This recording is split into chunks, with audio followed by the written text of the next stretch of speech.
I never got to meet Dicky Betts, but I did run in some circles with his son. And so in this video, I want to share with you some personal stories from Hollywood about how this came about. And then I want to share 5 things, specific guitar things that I learned from studying Dicky Betts' playing on classic Allman Brothers records.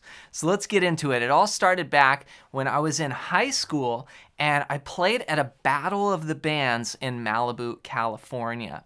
And one of the bands that was battling against my band was this band called Simon Dawes.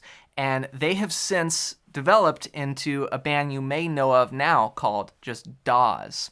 Now, early on, these guys really had it from the beginning. I mean, they sounded so great. We were just kids. And I still remember the song that they played. I remember the hook. And I just heard it once. But I remember standing there, being a competitive kid in high school with my friends, and the rules of this battle of the bands was you were supposed to be in high school. But the drummer of the band was in his 20s. He was a lot older, and he kind of sat back with like aviator sunglasses behind the drum kit. And I remember like talking with my bandmates and being like, who's this guy? Like who's this old guy? He was like in his 20s. And so anyway, they ended up winning, and they won this prize of basically being able to record some songs at a studio. But my band did get an honorable mention. But I remember following along with Simon Dawes. And so I went out to some of their shows afterwards, and they played at this place called the Malibu Inn. And I wasn't even 21, but I would try and sneak in. I couldn't get in, to the club, and I would get kicked out. Like I'd get in and then I'd get kicked out. And I remember some of my friends were inside, and I'd be like standing there was this big window on the outside, and I'd be like looking in, and I got kicked out. But they had this show at this place called the Key Club one time, and I used to go to these shows and bring flyers for my band's shows, because I would have shows coming up in Hollywood. And so this was how I like promoted. I would literally go to these shows and I'd be like, hey, if you like this music, maybe come check out my band show. And I would like pass out these flyers, full on old school marketing. I even went into the parking lot and like put like flyers on people's cars for the next show. And so one time they played at this place called the Key Club, which has since closed down as well. It was on Sunset Boulevard. And I was passing out flyers after the show, and I had CDs that I'd burned of some tracks that I'd recorded at home because I was working on like recording my band and trying to learn recording. And so I ended up handing this CD to, it turns out it was like this big producer guy. And, I just gave it to him, and he's like, okay, cool, I'll check it out. And then like 2 days later, so I had written on those CDs like my contact info. So like 2 days later, I get a call from this producer, and he's like, hey, I listened to your stuff. He's like, I thought it was good. Why don't you come down to the studio? Like, he basically wanted to produce my band. And this was like super exciting. So we went down to the studio, and it was in Malibu, and he's like, don't come today, come tomorrow. Britney Spears is here today recording or whatever. And so we go to the studio that Britney Spears was recording at. And I just remember walking in and like seeing like microphones and drum sets and just being like, everything was like mic'd up. I was like, this is the coolest thing ever. Like, this is my dream. I would love to record like this. And so he ended up talking to us, and he was like, it was kind of like he wanted to produce us on spec, but he did need some money. And it was a super low fee he wanted us to pay him at the time. I think it was like $200 or somewhere around there per song. And like, we were just kids. Like, I was like flat broke. I just like spent all my money on a car, that was like $3,000 or something. And basically, he ended up talking to us, and then I was also like recording at home, so I kind of wanted to learn on my own as well. And so we couldn't pony up this money, and that kind of was how this meeting ended. Basically was like, okay, well, we'll see what we can do. But he said, why don't you listen to this song I just produced? And so he goes, but don't tell anybody, because this isn't released yet. Like, you can't tell anybody you heard this. And so we're all like, okay.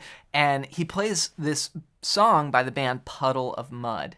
And in the middle of the song, I remember hearing this like soulful, like southern guitar solo, and it just hit me. And I was like, man, that guitar, like, I was a guitar player, I was learning, and I was like, this is good guitar playing. And it just hit me. And I said, who's that on guitar? And he goes, oh, it's this up-and-coming kid. You know, his name's Dwayne Betts. He's Dicky Betts' son. And I was like, oh my gosh, like I recognize this sound because my dad used to play this album live at Fillmore East like all the time. And that guitar playing and that style really influenced me.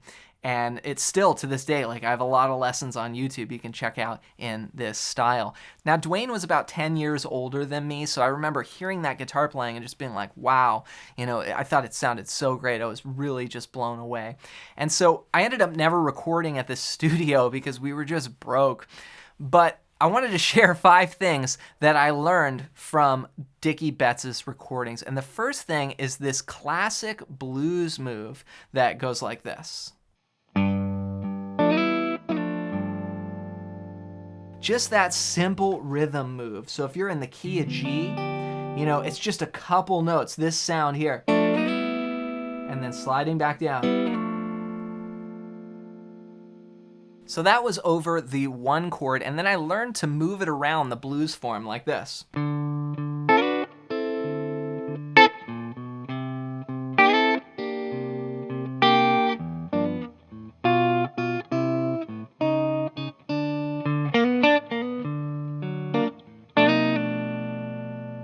Now, I, of course, learned later that that was a T-Bone Walker thing, but I learned it from that Live at Fillmore East recording originally. Now, I'll have to go back and listen because I've kind of evolved it over the years. It may have been just 2 notes, though, which is a thing you hear in the blues all the time. I like playing 3 just because it fills it out a little bit, and you can even go just another variation, a little bit more advanced, but it sounds really great. So the next thing that I picked up from the Allman Brothers was this idea of unison guitars. So if you have 2 guitars, you have one playing one part, and then you have another part that's an octave higher. So for example, take for example the song Whipping Post, right? You've got this kind of lick in there, and then you've got another one 12 frets higher, and those parts together sound like this.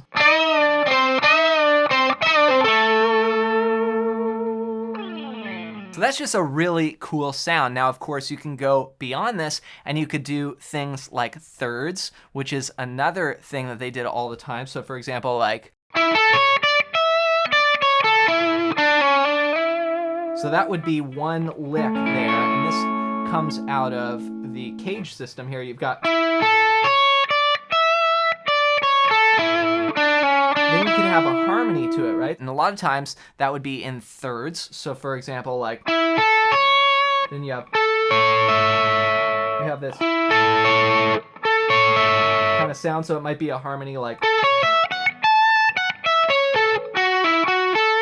and then this is the lower harmony. Now later, I ended up studying with a guy named Scotty Anderson who showed me how to play those harmonies at the same time. So you might have something like,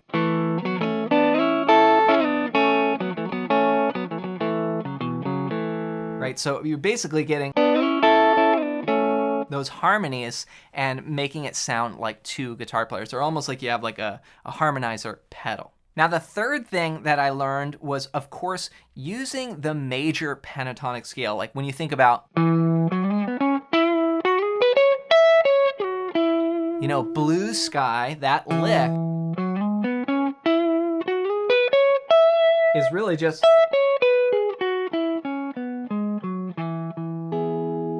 it's the E major pentatonic scale. Now, if you haven't learned this pattern yet, I want to give you a gift that's really going to help you out. And what it is my fretboard guide. Just go to johnmcclennan.com/fretboard guide. And on it, I'm going to show you basically these patterns fleshed out anywhere on the neck. And it's really going to help you with kind of figuring out harmonies and then tying in chords to the scales, which is super important. So just go to johnmcclennan.com/fretboard guide and you can grab that as my gift to you. And for the 5th and final thing that I learned from Dicky Betts was just how he played expressive blues soloing. And, you know, in the Allman Brothers, of course, like Dwayne gets a ton of attention and he was amazing, but Dicky was right up there with him. And I don't think you'll ever find two guitar players that played in a band like that ever again. I mean, the way that they just had that interaction and just complimented each other was just genius. And so when Dicky would solo, it was very tasteful. For example, again, on Stormy Monday, he would do things like he'd just take a bend, right? And just go like...